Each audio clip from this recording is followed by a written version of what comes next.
Ya, Assalamualaikum warahmatullahi wabarakatuh. Pemirsa, ketemu lagi dengan tim Bayu Sehat Mandiri. Kali ini kita berada di Desa Taraman, Kecamatan Sidoarjo, Kabupaten Sragen. Di acara Anjang Desa bersama beliau pakar herbal terkemuka Bapak Bayu Diningrat dan juga tim Bayu Sehat Mandiri. Kali ini kita berada di rumah Bapak Parno yang berada di Taraman, Kecamatan Sidoarjo, Kabupaten Sragen. Baik pemirsa, langsung saja kita berbincang-bincang. Tema hari ini membahas tentang pertanian dan kesehatan tentunya. Monggo Pak Bayu Diningrat, waktu dan tempat kami persilakan. Assalamualaikum warahmatullahi wabarakatuh. Waalaikumsalam. Jadi bagi Bapak Ibu dan pemirsa sekalian, visi BSM salah satunya, dan ini menjadi visi yang nomor satu, adalah bagaimana BSM membangun pertanian Indonesia. Di dalam pertanian ada 5 hal pokok.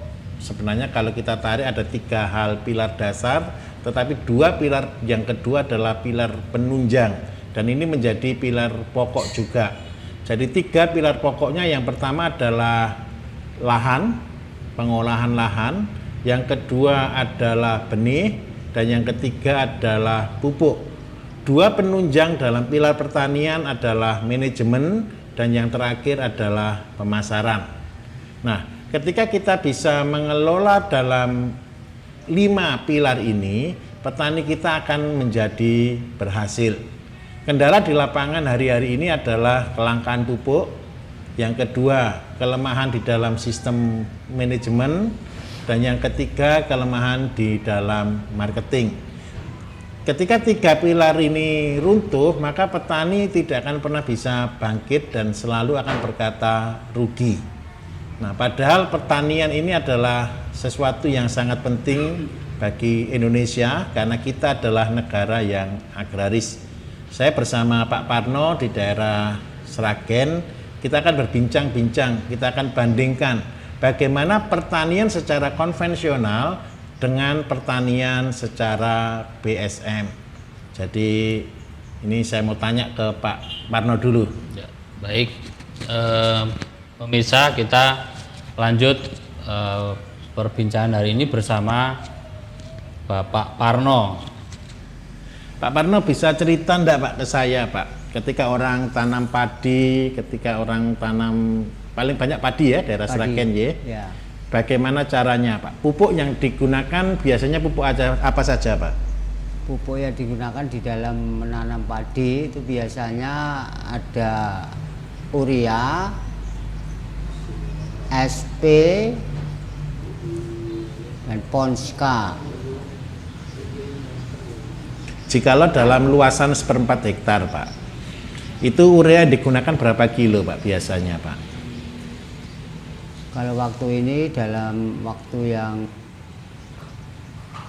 pupuk ini harganya tidak begitu terjangkau oleh petani, itu kadangkala itu hanya semampu petani pupuk. Kira-kira ya, berapa kilo Pak? Kadang ada jatah dari pemerintah itu pupuk subsidi yang diturunkan ke kelompok tani, itu tidak begitu mencukupi. Betul. Jadi tambahannya itu menurut kemampuan petani. Gitu. Tapi standarnya kalau menurut jenengan dari per 1/4 hektar aja. Petani umumnya itu 1/4 hektar lahan tanah pertanian itu membutuhkan pupuk 2 kintal. 2 kintal itu lengkap atau? 2 kintal itu lengkap. Jadi apa saja Pak? Ada 2 kintal. urea, ada Ponska, dan ada SP. SP berarti SP-nya 25, Ponskanya 50, ureanya 125 berarti. Ya. Ini per 1/4 hektar. Ya. Berarti habiskan 200 kilo. Nah, kalau dengan ini Pak, kira-kira petani masih nambah pupuk lagi enggak Pak kira-kira Pak? Melihat kondisi tanaman sebagian yang tanahnya itu subur itu sudah cukup. Sudah cukup. Ya. Tapi di bagian yang Kurang subur. kurang subur itu masih nambah. Nambah urea atau nambah ponska biasanya? Biasanya petani itu yes adanya apa? Ada. Yang tersedia apa? Urea. Oh gitu. Sampai berapa biasanya nambahnya, Pak? Ureanya? Nambahnya itu sampai 50 kilo atau 1 kintal. 50 kilo sampai 1 kintal. Harga urea subsidi di sini berapa, Pak? 1 kintalnya, Pak? 1 kuintalnya 240. 240. Ini untuk urea. Ya. Untuk SP-nya? SP-nya 1 karungnya berapa, Pak? 1 karungnya 120 itu. Sama tuh. Sama. 120 ya, berarti 1 karung ya. Terus kalau ponskanya 130 atau 130. saya juga. Baik. Ini jikalau kita menggunakan pupuk urea subsidi Bapak Ibu, secara rumus pasti kurang. Kenapa kurang? Harusnya per hektar itu biasanya menggunakan pupuk total kan sekitar 800 kilo itu ureanya, 200 kilo itu SP-nya, 200 kilo itu ponskanya. Jadi total kan 1,2 ton untuk 1 hektar. Tetapi kalau kita lihat bersama-sama, kendala terbesar petani adalah kelangkaan pupuk, terutama pupuk yang subsidi. Kalau membeli pupuk non subsidi berapa Pak 1 kilo Pak sekarang Pak? Pupuk non subsidi 1 kilo 7.000. 1 kilo 7.000. Itu yang urea.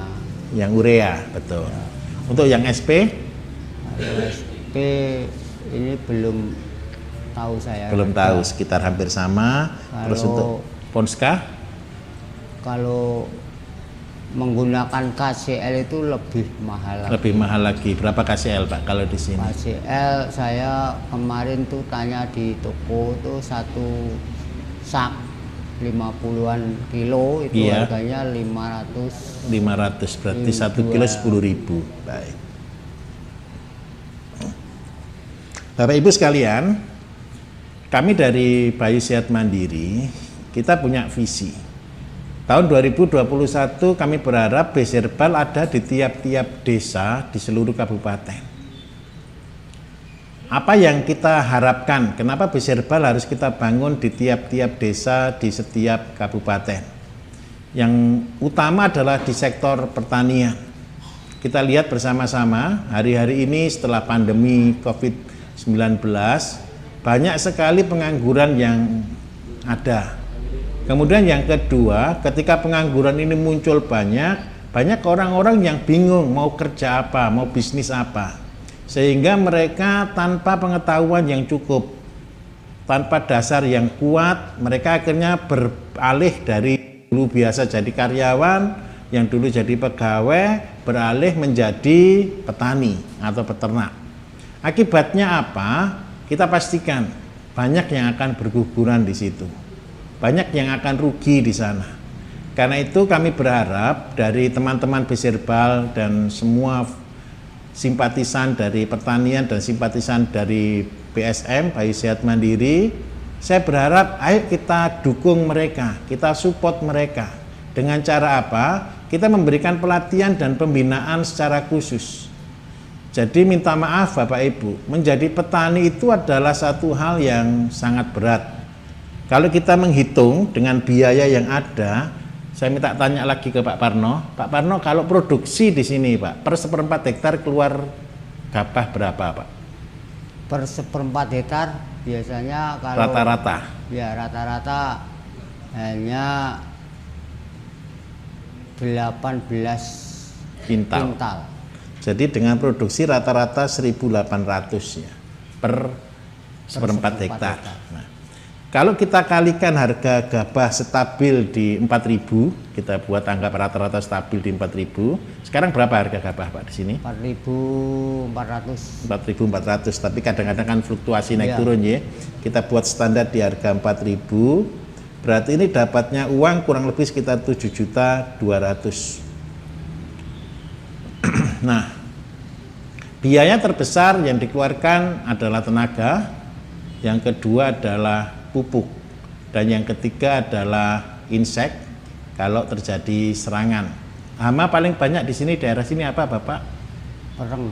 Wereng, terus yang Dan kedua potong pucuk, potong leher, beluk, sundep. sundep, terus apa lagi Pak? Tikus? Tikus. Jarang atau banyak? Banyak. Baik. Jadi hama di mana-mana paling sering wereng, potong leher, atau sundep sama tikus. Nah, Bapak Ibu, visi kami dari Bayu Sehat Mandiri adalah membangun pertanian yang mandiri. Slogan ini sudah kita gaungkan mulai dari tahun 2008. Bagaimana menjadi petani yang mandiri? Petani yang mandiri itu sebenarnya semua gratis. Semua gratis. Kalau seandainya dikatakan semua gratis, kalau saya punya program waktu itu namanya 234. Jadi 2 hektar sawah, 3 kali panen dan 4 ekor sapi, itu sudah tidak perlu beli pupuk sampai kapanpun. Terus yang kedua, seandainya hari ini luasan tanah kan sudah semakin kecil. Dari kalau dulu punya hektaran, sekarang punya 1/4, bahkan cuma punya 1 kotak, 1/4 dibagi 2 lagi kadang-kadang. Banyak yang seperti itu. Nah, akibatnya apa? Mereka tidak bisa lagi untuk menjadi yang mandiri. Karena apa? Ketika mereka pelihara 1 ekor sapi saja, jerami yang harusnya untuk pakan sapi sudah tidak cukup. Apalagi dengan teknologi pertanian yang baru ini. Alat potong panen padi kan sudah pakai yang modern semua ini. Sehingga apa yang terjadi? Sudah tidak ada lagi jerami yang dibawa pulang. Karena semua sudah tertinggal di sawah. Pulang cuma bawa gabah kering saja. Akibatnya apa? Petani sudah tidak bisa dapat pakan lagi. Seandainya dia dapat pakan harus mengeluarkan biaya untuk menyabit damennya yang bawahnya. Karena itu saya secara pribadi dari Bayu Sehat Mandiri, kami mengajak di tiap-tiap desa ada contoh. Contohnya sebagai apa? Sebagai petani yang mandiri. Harapannya apa? Mimpi saya, setiap desa itu nanti akan muncul pabrik-pabrik pupuk yang mandiri. Kenapa saya katakan pabrik pupuk yang mandiri? Contoh saya katakan, 1 hektar Pak, 1 desa di sini berapa hektar Pak luasnya tanah Pak? Sekitar 200-an. 200 hektar. Ini untuk sawahnya Pak ya? Ya. Kalau untuk tanah keringnya kira-kira berapa hektar Pak? Bisa sampai 200 lebih juga Pak ya? Ya mungkin. Mungkin ya. Jadi 1 hektar rata-rata sebenarnya 400 sampai 600 hektar Bapak Ibu per desa. Itu adalah lahan pertanian. Jadi ada yang untuk kebun, ada yang untuk tanah tegal, ada yang untuk sawah. Hari ini sektor pertanian kurang dilihat karena apa? Merasa bahwa di sektor itu rugi. Nah, kami dari Bayu Sehat Mandiri, kita akan mengajarkan Pak. Jadi yang dimaksud dengan kemandirian itu 3 pilar tadi. Nomor 1 adalah benih, nomor 2 adalah pupuk, nomor 3 adalah manajemen pola tanam, pengolahan lahan, dan jarak tanam. Hari ini petani kita sudah pinter, pengolahan lahan sudah otomatis semuanya, sudah pakai hand traktor. Penanaman sudah rata-rata sudah pakai benang ya, sudah ditarik, bahkan sudah mesin tanam juga sudah banyak di masyarakat. Artinya secara manajemen ini sudah luar biasa bagus. Tinggal bagaimana menekan biaya di pupuk. Karena itu kami luncurkan Bapak Ibu, di setiap desa nanti jikalau ada BS Herbal yang bergerak di sektor pertanian, kita akan ajarkan bagaimana caranya memproduksi pupuk. Saya menyebutnya pupuk urea cair. Kenapa saya katakan pupuk urea cair? Kita membuat pupuk yang mengandung nitrogen yang cukup tinggi dengan biaya yang lebih murah. Bahannya apa saja dari urea cair ini? Yang pertama, bahannya yang kita gunakan adalah kencing kelinci. Yang kedua adalah kencing kambing. Yang ketiga adalah kotoran kelelawar. Yang keempat adalah kotoran ayam petelur. Dari keempat bahan ini kita olah, kita oksidasi, kemudian kita fermentasi selama kurang lebih 2 bulan. Setelah 2 bulan kita akan menghasilkan pupuk dengan nitrogen yang cukup tinggi. Uji lab di tempat kami menunjukkan sekitar 16%. Tetapi ini bukan hanya pupuk urea biasa, tapi pupuk urea ini akan sangat mudah diserap oleh tanaman. Berapa dosis yang digunakan dengan menggunakan pupuk cair ini? Seperti misal, jikalau petani menggunakan 150 kilo pupuk urea, maka pupuk cair urea cair ini yang digunakan adalah 15 liter. Tapi kita tetap menambahkan starter urea di dalamnya. Starter urea di dalamnya berapa banyak? Kalau kita gunakan 15 1 liter, kita tambah 1/4 kilo. Berarti anggap aja 15 ini butuh cuma 4 kilo. Artinya apa? Begini, jikalau Bapak Ibu menggunakan urea 150 kilo, itu Bapak Ibu cukup menggunakan pupuk urea cair ini 15 liter plus urea 5 kilo. Jadi jenengan bisa hemat berapa kilo? 140 kilo. Jadi urea yang 140 kilo sudah kita tidak pakai lagi. Karena apa? Kita akan menggeser dari pertanian biasa menjadi pertanian yang organik. Terus yang kedua, kita butuh pembenah tanah. Hari-hari ini sebenarnya tadi Pak Perno harusnya cerita jujur Pak ya, SP36 langka sekali di pasaran. Bukan hanya di daerah sini, daerah-daerah hampir semua tempat yang saya datangi SP36 sangat langka. Kalaupun ada, rata-rata tidak memenuhi standar kualitasnya. Padahal tanah kita ketika jenengan kasih urea berlebih, kasih Ponska berlebih atau ZA berlebih, terjadi pengerasan, tanah menjadi asam. Ketika tanah menjadi asam, maka penyerapan akan unsur hara oleh tanaman akan sangat minim. Karena itu kita memerlukan namanya pengurai tanah. Pengurai tanah ini yang kita gunakan adalah pupuk padat. Pupuk padat kita utamanya nomor 1 adalah kotoran ayam, nomor 2 kotoran kambing, nomor 3 kotoran sapi, dan yang 4 kita kasih fosfat. Fosfat itu ya kandungan fosfat dari tambang yang kita gunakan sama dolomit. Dolomit itu kapur pertanian. Pupuk ini sebagai pengganti daripada SP36. Kita nyebutnya sebagai pembenah tanah. Karena apa? Di dalamnya ketika pupuk ini kita fermentasi bersama-sama, di situ ada bakteri nitrobakter. Bakteri nitrobakter itu adalah bakteri yang mengubah dari nitrit menjadi nitrat. Dan itu akan menjadi makanan bagi tanaman. Jadi tanah yang dulunya keras akan menjadi gembur. Tanah yang dulunya padat akan menjadi lebih porus, lebih mudah menyerap air. Kemudian akar tanaman akan bisa lebih dalam masuk ke dalam tanah. Dan yang paling penting adalah tingkat keasaman tanah akan meningkat. Sehingga pH tanah sudah tidak lagi di angka 4 atau 5, tapi bisa stabil di angka 5,5 sampai 6,5. Ketika pH di level normal, pertanian akan menjadi berhasil. Coba kita hitung sama-sama. Seandainya harga pupuk ini adalah 20.000 per liter sampai di petani, maka pupuk yang digunakan hanya habis 300.000. Dan hasilnya adalah petani akan jauh lebih diuntungkan. Beberapa testimoni kami yang ada di daerah, kita sudah dem di Ponorogo, kita sudah dem di Madiun, kita sudah dem di daerah Sidoarjo untuk tanaman padi. Untuk Jawa Tengah belum karena terlalu jauh dari sentral kita. Jadi kalau di daerah Sidoarjo satu kotak itu 1/7 hektar, itu sekitar 1.000 lebih. Itu rata-rata produksi di sana kemarin 1,1, 1,2. Tetapi teman-teman yang menggunakan aplikasi ini bisa rata-rata panen 1,4, 1,5. Sehingga ada selisih 300 kilo. Untuk daerah kita cek juga yang di daerah Ponorogo hampir sama, per kotaknya selisih 300 kilo. Jadi dengan cara ini apa yang membuat bagus? Bukan pupuknya yang bagus, tetapi tanah kita akan menjadi lebih bagus. Nah, ini adalah visi kami. Mari kita tinggalkan warisan yang baik buat anak-anak kita.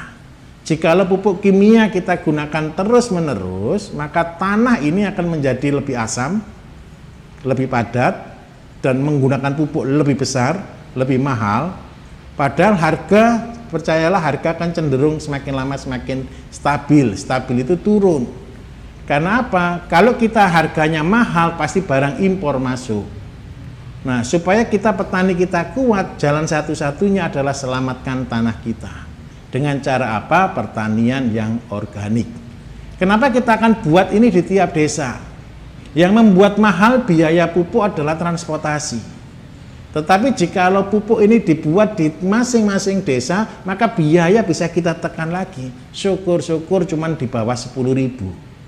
Kalau seandainya di bawah 10.000 atau maksimal 10.000, maka yang terjadi adalah petani akan sangat diuntungkan. Terus yang kedua, penanganan hama penyakit.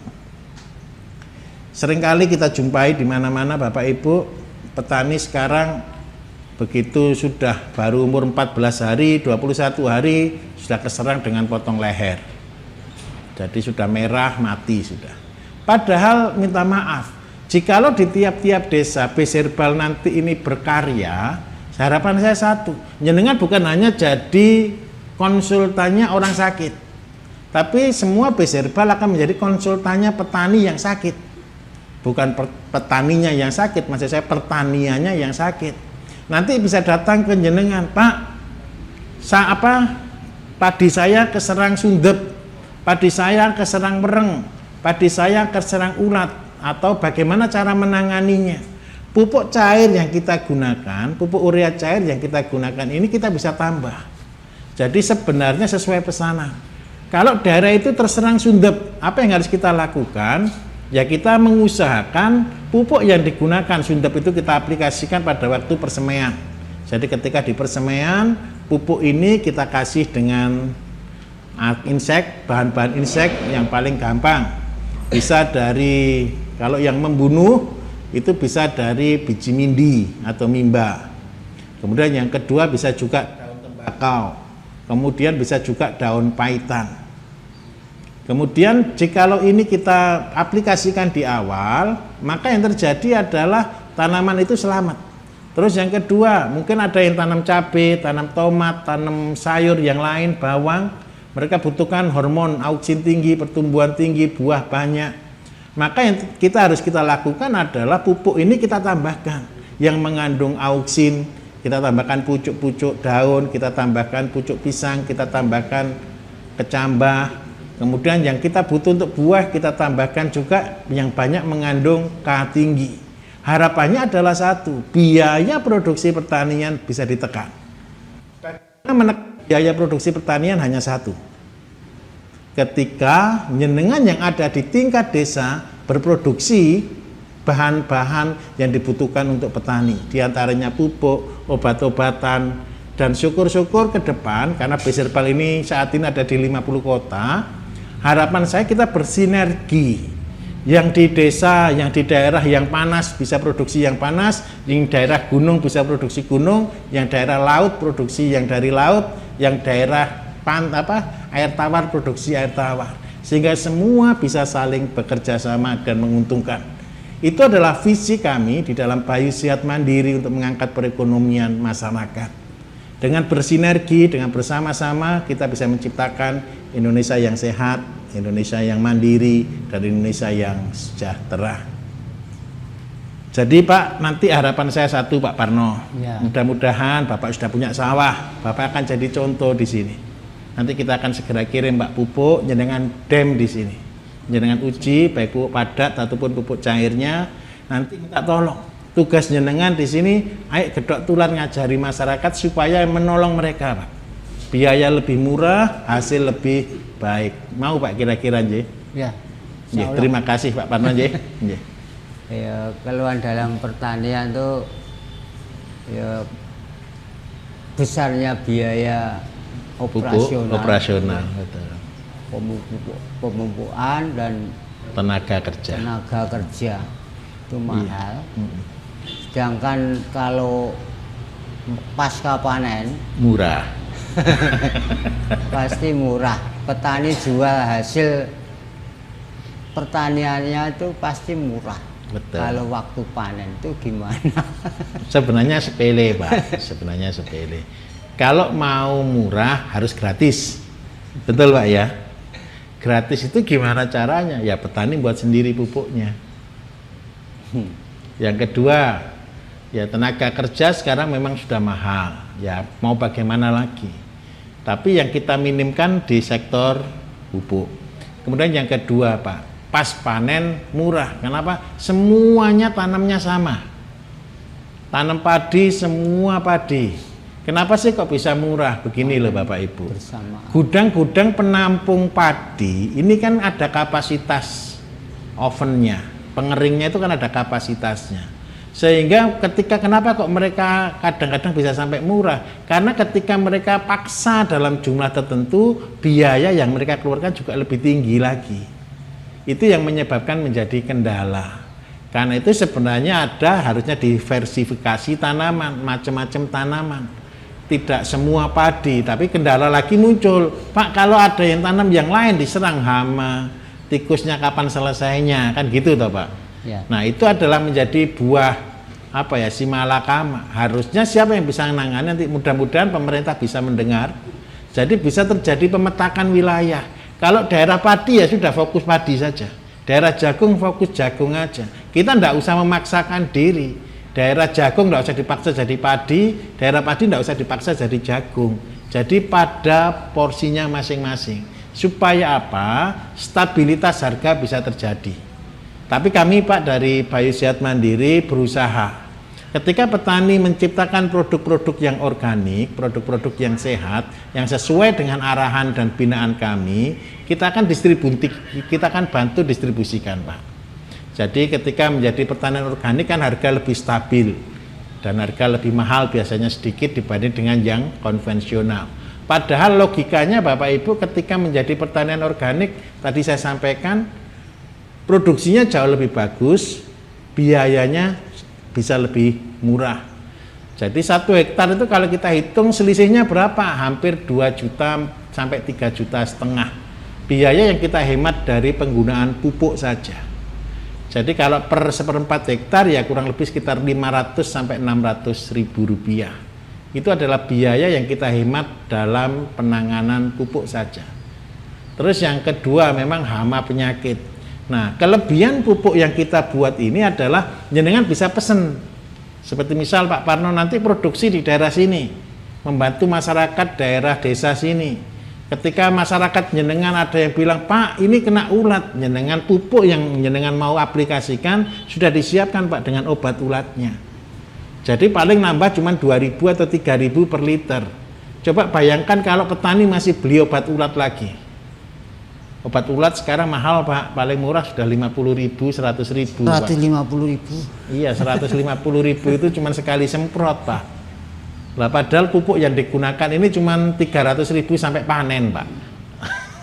Nah dengan cara inilah kita akan membantu pertanian Indonesia. Ada lagi Pak yang mau bertanya kira-kira? Sudah jelas ya? Sudah. Ya.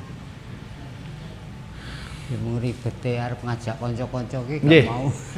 Nanti dari Pak Paro sendiri, iki lho hasilku kayak seperti ini. Nanti kan bisa ditularkan. Nggih. Jadi kadang-kadang begini loh Bapak Ibu. Ajeng ngajak kanca-kanca iki marai akeh wong saiki gak mau ribet. Enggak, Pak. Kalau pupuk ini simpel Pak. Jadi gini, kenapa saya beralih ke pupuk cair, urea cair Bapak Ibu. Kalau tanah jenengan pinggir jalan enggak apa-apa. Bawa 1 ton pun enggak apa-apa. Betul Pak ya? Kalau tanahnya itu di tengah-tengah Pak, enggak ada jalan, sepeda motor aja kalau hujan kan enggak bisa masuk sawah toh Pak. Harus mikul kan. Coba bayangkan mikul jarak 100 meter saja, enggak usah jauh-jauh Pak. Bawa 2 kintal aja, waduh minta ampun sudah itu. Nah, Lokasi pertanian di daerah sini sudah kebanyakan sudah bisa dilewati sepeda motor. Sepeda motor semua, ya. Lah, tapi dengan cara inilah kita bisa membuat biaya menjadi murah, gitu, Nje. Apalagi Ya, Pak. kira-kira, Pak? Sudah cukup. Sudah cukup, Nje. Baik, Nje.